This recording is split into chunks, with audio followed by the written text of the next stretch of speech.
ಚಿಕ್ಕೋಡಿ ಅಖಾಡದಲ್ಲಿ ಪ್ರಿಯಾಂಕಾ ಜಾರಕಿಹೊಳಿ ಸಂಚಲನ. ತಂದೆ ಸತೀಶ್ ಜಾರಕಿಹೊಳಿ ಹಾದಿಯಲ್ಲೇ ಪ್ರಿಯಾಂಕಾ ಹೆಜ್ಜೆಯನ್ನ ಹಾಕ್ತಾ ಇದ್ದಾರೆ. ಸಚಿವ ಸತೀಶ್ ಜಾರಕಿಹೊಳಿ ಬಗ್ಗೆ ಪುತ್ರಿ ಪ್ರಿಯಾಂಕಾ ಮಾತನ್ನ ಆಡಿದ್ದಾರೆ. ತಂದೆಯ ಹಾದಿಯಲ್ಲೇ ಸಾಗ್ತಾ ಇದ್ದಾರೆ ಪುತ್ರಿ ಪ್ರಿಯಾಂಕಾ ಜಾರಕಿಹೊಳಿ. ಈ ಬಾರಿಯ ಲೋಕಸಭಾ ಕ್ಷೇತ್ರದ ಚುನಾವಣೆಯಲ್ಲಿ ಬೆಳಗಾವಿ ಜಿಲ್ಲೆಯ ಚಿಕ್ಕೋಡಿ ಲೋಕಸಭಾ ಕ್ಷೇತ್ರದಿಂದ ಕಾಂಗ್ರೆಸ್ನ ಅಭ್ಯರ್ಥಿಯಾಗಿ ಪ್ರಿಯಾಂಕಾ ಜಾರಕಿಹೊಳಿ ಉಮೇದುವಾರಿಕೆ ಸಲ್ಲಿಸುತ್ತಿದ್ದಾರೆ. ನ್ಯೂಸ್ ಫಸ್ಟ್ ಜೊತೆ ಪ್ರಿಯಾಂಕಾ ಜಾರಕಿಹೊಳಿ ಮಾತುಕತೆಯನ್ನ ಕೂಡ ಆಡಿದ್ದಾರೆ.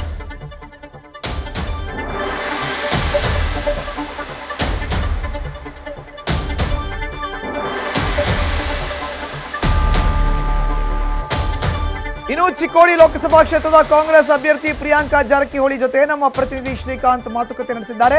ನೋಡೋಣ ಬನ್ನಿ. ಕುಟುಂಬದಿಂದ ಪ್ರಥಮ ಬಾರಿಗೆ ಏನಂತಂದ್ರೆ ಮಹಿಳೆಯರೊಬ್ಬರು ರಾಜಕೀಯಕ್ಕೆ ಎಂಟ್ರಿಯನ್ನ ನೀಡಿರುವಂಥದ್ದು. ಜೊತೆಗೆ ಏನಂತಂದ್ರೆ ಈಗ ಚಿಕ್ಕೋಡಿ ಲೋಕಸಭಾ ಕ್ಷೇತ್ರದ ಅಧಿಕೃತ ಅಭ್ಯರ್ಥಿಯಾಗಿ ಪ್ರಿಯಾಂಕಾ ಜಾರಕಿಹೊಳಿ ಅವರು ಈಗ ಪ್ರಚಾರವನ್ನ ಶುರು ಮಾಡ್ಕೊಂಡಿದ್ದಾರೆ. ಹಾಗಿದ್ರೆ ಬನ್ನಿ, ನನ್ನ ಜೊತೆ ಮಾತನಾಡಲಿಕ್ಕೆ ಖುದ್ದು ಏನಂತಂದ್ರೆ ಪ್ರಿಯಾಂಕಾ ಜಾರಕಿಹೊಳಿ ಇದ್ದಾರೆ, ಅದರ ಜೊತೆಗೆ ಏನಂತಂದ್ರೆ ರಾಹುಲ್ ಜಾರಕಿಹೊಳಿ ಅವರು ಸಹ ಇದ್ದಾರೆ, ಅವರನ್ನು ಮಾತಾಡ್ತೀನಿ. ಮೇಡಮ್, ಈಗ ನಿಮ್ಮ ಕುಟುಂಬದಿಂದ ಪ್ರಥಮ ಬಾರಿಗೆ ತಾವು ರಾಜಕೀಯ ಎಂಟ್ರಿ ಕೊಟ್ಟಿದ್ದೀರಿ. ಫಸ್ಟ್ ರಿಯಾಕ್ಷನ್ ಯಾಕಂತಂದರೆ ಇದುವರೆಗೆ ಇದು ಆಗಿರಲಿಲ್ಲ, ಟಿಕೆಟ್ ಘೋಷಣೆ ಆಗಿರಲಿಲ್ಲ, ಈಗ ಅಧಿಕೃತವಾಗಿ ಘೋಷಣೆ ಆಗಿದೆ. ಏನು ಹೇಳಬಯಸ್ತೀವಿ? ಭಾಳ ಖುಷಿಯ ವಿಚಾರ ರೀ. ಎಲ್ಲ ವರಿಷ್ಠರು ನಮಗಿದು ಟಾಸ್ಕನ್ನು ಕೊಟ್ಟಿದ್ದಾರೆ. ಎಲ್ಲ ಯುವಕರು ಮತ್ತು ಪಾರ್ಟಿ ವರ್ಕರ್ಸ್ ಸೇರಿ ಎಲ್ಲ ಮಾಡ್ತೀವಿ ಪ್ರಯತ್ನ. ಮೇಡಮ್, ಈಗ ಅಧಿಕೃತ ಎಂಟ್ರಿ ಆಗಿದ್ದೀರಿ, ತಾವು ಒಬ್ಬರು ವಿದ್ಯಾವಂತರು, ಪದವೀಧರರು. ಈಗ ಏನೆಲ್ಲ ಕನಸುಗಳನ್ನು ಇಟ್ಕೊಂಡಿದ್ರಿ ಈ ಚಿಕ್ಕೋಡಿ ಲೋಕಸಭಾ ಕ್ಷೇತ್ರಕ್ಕೆ ಸಂಬಂಧಪಟ್ಟಂತೆ? ಎಲ್ಲ ಮಹಿಳೆಯರಿಗೂ ಕೂಡ ಅವರು ಸಬಲರಾಗಬೇಕು, ಎಲ್ಲ ತಮ್ಮ ಫೈನಾನ್ಷಿಯಲಿ ಇಂಡಿಪೆಂಡೆಂಟ್ ಆಗಬೇಕು. ಯುವಕರಿಗೂ ಕೂಡ ಸ್ವಲ್ಪ ಎಂಪ್ಲಾಯ್ಮೆಂಟ್ ಕೊಡಬೇಕು. BJP ಅವರು ಸ್ವಲ್ಪ ವಿಫಲರಾಗಿದ್ದಾರೆ. ಸೊ ಆ ಬೇಸಿಸ್ ಮೇಲೆ ನಾವು ಇದು ಮಾಡ್ತೀವಿ. ಮೇಡಮ್, ಆದರ್ಶ ಯಾರು ಮೇಡಮ್ ತಮ್ಮ ರಾಜಕೀಯದಲ್ಲಿ? ತಮಗೆ ಆದರ್ಶ ಯಾರು ಅಂತ? ತಂದೆಯವ್ರಿ. ಏನು ಇಷ್ಟ ಆಗತ್ತೆ ಮೇಡಮ್ ತಂದೆಯವರಿಂದ? ಈ ಯಾವುದನ್ನ ಇಷ್ಟಪಡ್ತೀರಿ ತಂದೆಯವರಲ್ಲಿ ರಾಜಕೀಯವಾಗಿ? ಸಿಂಪ್ಲಿಸಿಟಿ ರೀ, ಮತ್ತು ಅವರ ಡಿಸಿಪ್ಲಿನ್ಡ್ ಭಾಳ ಇದ್ದಾರೆ. ಸೊ ಅದು ಆ ಗುಣಗಳು ಭಾಳ ಸೇರ್ತೈತೆ. ಮೇಡಮ್, ತಾವು ಒಂದು ವೇಳೆ ಗೆದ್ದು ಹೋದಂಥ ಸಂದರ್ಭದಲ್ಲಿ ಏನು ಆ ಕ್ಷೇತ್ರಕ್ಕೆ ಏನು ಮಾಡಬೇಕು ತಮಗೊಂದು ಕನಸಿರುತ್ತೆ? ಯಾಕಂತಂದ್ರೆ ಈಗ ನಾಳೆ ಜನರ ಮಧ್ಯೆ ಹೋಗ್ತಾ ಇದ್ದೀರಿ, ಈಗ ಏನೇನು ಕನಸಿದೆ ಒಂದು ವೇಳೆ ಗೆದ್ದು ಸಂಸತ್ತನ್ನು ಪ್ರವೇಶ ಮಾಡಿದ್ದೆ ಆದರೆ? ನೋಡೋಣ, ಜನರು ತೀರ್ಮಾನ ಕೊಡ್ತಾರೆ. ಇನ್ನು ಅದೇನಾದರೂ ಪಾಸಿಟಿವ್ ಆಗಿ ಬಂತಂದರೆ ಸೊ ಆ ಕಡೆಲ್ಲ ಸ್ವಲ್ಪ ರೋಡ್ಗಳು ಏನಾದರೂ ಜನರಿಗೆ ಏನಾದ್ರು ಸಮಸ್ಯೆ ಇದ್ದರೆ ನಾವು ಖಂಡಿತವಾಗಿ ಪೂರೈಸ್ತೇವೆ ಅಂತ ಹೇಳ್ತೇವೆ.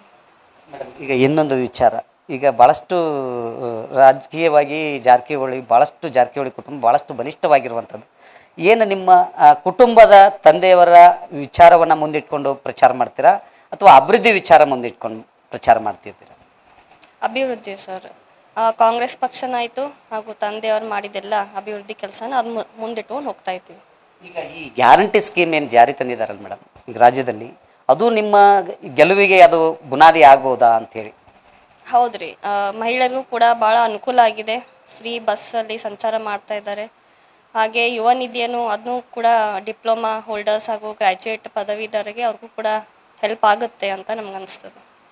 ಈಗ ರಾಜಕೀಯವಾಗಿ ಜಾರಕಿಹೊಳಿ ಕುಟುಂಬದಲ್ಲಿ ಬೇರೆ ಬೇರೆ ಪಕ್ಷದಿಂದ ಬೇರೆ ಬೇರೆ ಆಗಿದ್ದಾರೆ. ಅಂಥ ಸಂದರ್ಭದಲ್ಲಿ ಈಗ ರಾಜಕೀಯವಾಗಿ ಕಾಂಗ್ರೆಸ್ನಿಂದ ತಾವು ಸ್ಪರ್ಧೆ ಮಾಡ್ತಾ ಇದ್ದೀರಾ. ಏನಾದರೂ ಬೇರೆ ತಮ್ಮ ಕಾಕರಿದ್ದಾರೆ, ಅವರಿಂದ ಏನಾದರೂ ನಿರೀಕ್ಷೆ ಇಟ್ಕೊಂಡಿದ್ದೀರಾ ಅರ್ಥ ಹೇಗೆ ಅಂತ? ಇಲ್ಲ ರೀ, ಆ ಥರ ಏನಿಲ್ಲ. ನಮ್ಮ ಕಾಂಗ್ರೆಸ್ ಪಕ್ಷದ ತಂದೆಯವ್ರ ಮಾರ್ಗದರ್ಶನದಲ್ಲಿ ಹೋಗ್ಬೇಕಂತ ನಾವು ಪ್ಲ್ಯಾನ್ ಮಾಡಿದ್ದೀವಿ. ಸರ್ಕಾರದ ಅಭಿವೃದ್ಧಿ ಜೊತೆಗೆ ತಂದೆಯವರ ಮಾರ್ಗದರ್ಶನ. ಹೌದ್ರಿ, ಅದರ ಬೇಸಿಸ್ ಮೇಲೆ ಸ್ಟ್ರಾಟಜಿಯನ್ನು. ಮೇಡಮ್, ಏನು ಹೇಳ್ತೀರಿ ಕೊನೆಯದಾಗಿ ಈ ಚಿಕ್ಕೋಡಿ ಲೋಕಸಭಾ ಕ್ಷೇತ್ರದ ಮತದಾರರಿಗೆ ಈ ಮೂಲಕ ಈಗ ತಾವು ಅಧಿಕೃತ ಅಭ್ಯರ್ಥಿಯಲ್ಲಿ ತಾವು ಏನು ಹೇಳಬಯಸ್ತೀರಿ, ಏನು ಅಪೀಲ್ ಮಾಡ್ಕೋತೀರಿ ಅಂತ? ಚಿಕ್ಕೋಡಿಯ ಮತದಾರರಿಗೆ ಹೇಳಲಿಕ್ಕೆ ಬಯಸ್ತೇನೆ ಏನಂದರೆ, ನಾವು ನಿಮ್ಮ ಜೊತೆಗೆ ಯಾವಾಗಲೂ ಇರ್ತೀವಿ, ನಿಮ್ಮ ಕಷ್ಟಗಳಿಗೆ ಸ್ಪಂದನೆ ಮಾಡ್ತೀವಿ. ಹಾಗೆಯೇ ಅಲ್ಲಿ ಅಭಿವೃದ್ಧಿ ಕೆಲಸ ಸಾಕಷ್ಟಿವೆ, ಅವನು ಕೂಡ ಮಾಡ್ತೀವಿ ಅಂತ ನಾನು ಹೇಳಲಿಕ್ಕೆ ಬಯಸ್ತೇನೆ. ಇದಿಷ್ಟು ಏನಂತಂದರೆ ಏನು ಚಿಕ್ಕೋಡಿ ಲೋಕಸಭಾ ಕ್ಷೇತ್ರದ ಅಭ್ಯರ್ಥಿಯಾಗಿರುವಂಥ ಪ್ರಿಯಾಂಕಾ ಜಾರಕಿಹೊಳಿ ಅವರ ಮಾತು. ಕ್ಯಾಮ್ರಾಮನ್ ಜೊತೆ Srikanth Kukkadi, news first Belagavi. News first ನಿರ್ಭೀತಿಯಿಂದ ನಿಮ್ಮ ಪರವಾಗಿ.